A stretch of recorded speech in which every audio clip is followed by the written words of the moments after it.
బలం వీరుడు భారత star athlete Neeraj Chopra మరోసారి సత్తా చాటాడు. పారిస్ ఒలింపిక్స్ లో సిల్వర్ మెడల్ సాధించాడు. అర్ధరాత్రి జరిగిన జావెలిన్ త్రో ఫైనల్లో నీరజ్ రెండో ప్రయత్నంలో ఈటను 89.45 మీటర్లు విసిరాడు. దీంతో మొత్తం 12 మంది పోటీ పడ్డ ఫైనల్లో రెండో స్థానంలో నిలిచాడు. పాక్ అథ్లెట్ నదీమ్ అహ్మద్ 92.97 మీటర్ల విసిరి స్వర్ణం సాధించాడు. గ్రెనడా అథ్లెట్ పీటర్స్ ఆండ్రన్స్ కూడా కాంస్యం వరించింది.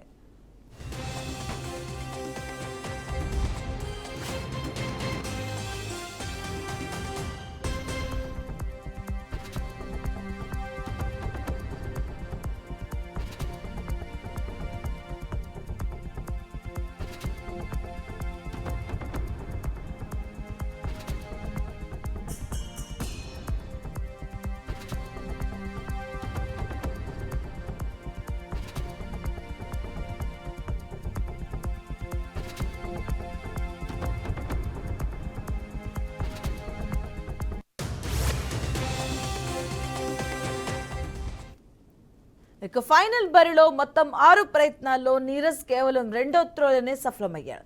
మిగతా అన్ని ప్రయత్నాల్లోనూ విఫలమయ్యాడు. పాక్ ఆటగాడు హర్షద్ 2 సార్లు 90 మీటర్ల కంటే ఎక్కువగా ఈటను విసిరాడు. ఇక ఈ ఒలింపిక్స్ లో ఇప్పటి వరకు భారత్ మొత్తం 5 పథకాలు సాధించింది. వీటిలో తొలి సిల్వర్ మెడల్ నీరజ్దే. ఇక మిగతా వాటిలో షూటింగ్ లో 3, హాకీలో 1 వచ్చింది. ఇవన్నీ కాంస్య పథకాలు. ఇక టోక్యో ఒలింపిక్స్ విజేత అయిన నీరజ్ ఈ ఒలింపిక్స్ పోటీల్లోనూ స్వర్ణం సాధిస్తాడని యావత్ భారత్ ఆశలు పెట్టుకుంది. నీరజ్ మెరుగైన ప్రదర్శన చేసిన పాక్ అథ్లెట్ అనూహ్య ప్రదర్శన చేయడంతో రెండో స్థానంతో సంతృప్తి పడాల్సి వచ్చింది. ఇక వరుస 2 ఒలింపిక్స్ పోటీల్లో 2 పథకాలు అందుకున్న భారత వీరుడుగా నీరజ్ రికార్డు సృష్టించాడు. గత టోక్యో ఒలింపిక్స్ లో నీరజ్ 87.58 మీటర్లతో స్వర్ణం సాధించిన విషయం తెలిసిందే.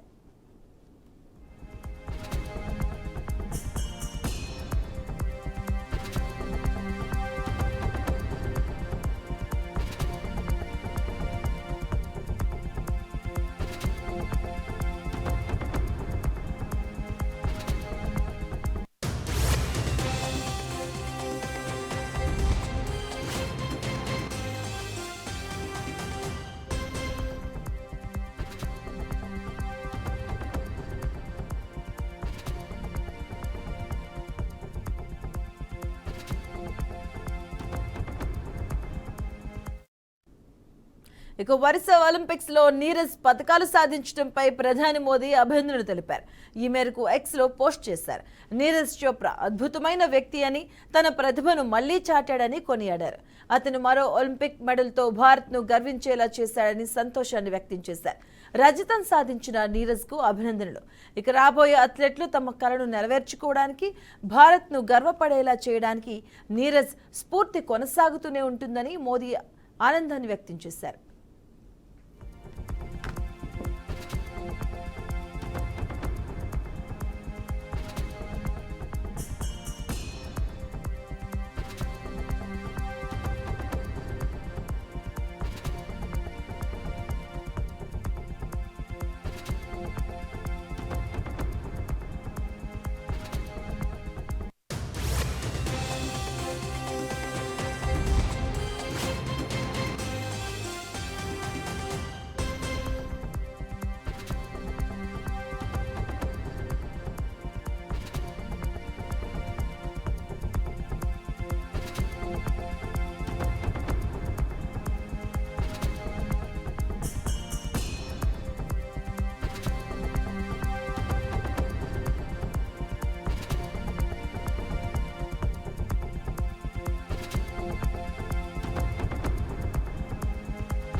చరిత్ర సృష్టించిన నీరజ్ చోప్రాకు రాష్ట్రపతి ద్రౌపది ముర్ము అభినందనలు తెలిపారు. వరుస ఒలింపిక్స్ పోటీల్లో బంగారు, రజత పతకాలు సాధించిన తొలి భారత అథ్లెట్ గా రికార్డు సృష్టించాడని కొనియాడారు. నీరజ్ ను చూసి భారత్ గర్విస్తుందని, వచ్చే తరాలకు అతడి ఫీట్ స్ఫూర్తిగా నిలుస్తుందన్నారు. ఇక రాబోయే రోజుల్లో భారత్ కు అతడు మరిన్ని పతకాలు, కీర్తిని తీసుకురావాలని దేశం ఎదురు చూస్తుందని రాష్ట్రపతి ద్రౌపది ముర్ము ఎక్స్ లో తెలిపారు.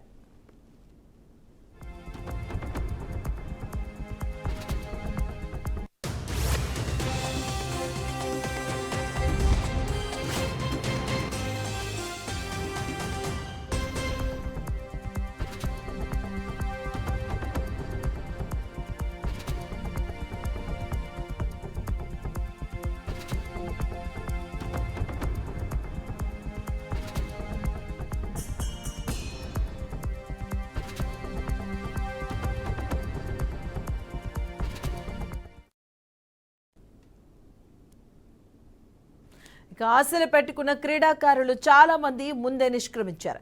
కొందరు పథకానికి చేరువుగా వెళ్లి నిరాశపడ్డారు. ఇక ఒలింపిక్స్ చివరి దశకు వచ్చిన భారత్ ఖాతాలో ఉన్నది 4 కాంస్యాలు. ఇక ఈ స్థితిలో చూపు ఆశ బల్లం వీరుడు నీరజ్ చోప్రా మీదే.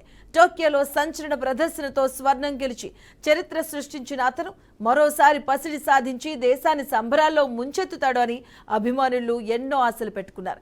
అంచనాలను అందుకుంటూ నీరజ్ ఉత్తమ ప్రదర్శన చేశాడు. ఇక 2 సార్లు ప్రపంచ ఛాంపియన్ సహా మేటి క్రీడాకారులను వెనక్కి నెట్టాడు. కానీ అనూహ్యంగా పాకిస్తాన్ అథ్లెట్ అర్షద్ నదీం ఎవ్వరూ అందుకోలేనంత దూరం బల్లాన్ని విసిరి అందరినీ విస్మయంలో ముంచెత్తాడు.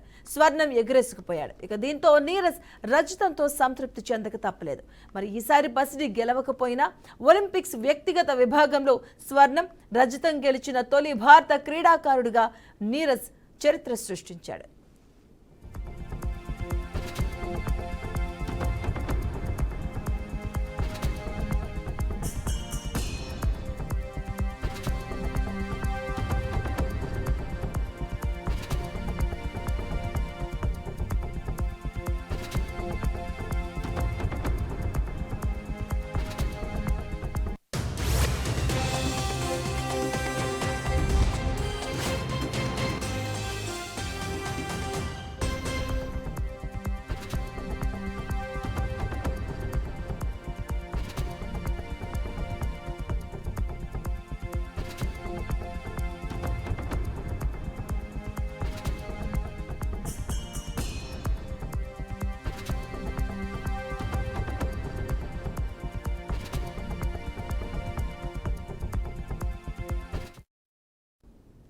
ఓ విజయం తర్వాత వచ్చే పేరు ప్రఖ్యాతులను ఎలా తీసుకున్నామనే దానిపై ఓ అథ్లెట్ కెరీర్ ఆధారపడి ఉంటుంది.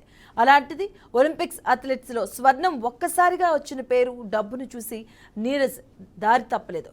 పక్కా ప్రణాళికతో సాగాడు. 2016లో ప్రపంచ జూనియర్ ఛాంపియన్గా నిలిచినప్పటి నుంచి అతని ప్రతి అడుగు ఎంతో పక్కాగా వేసుకున్నాడు.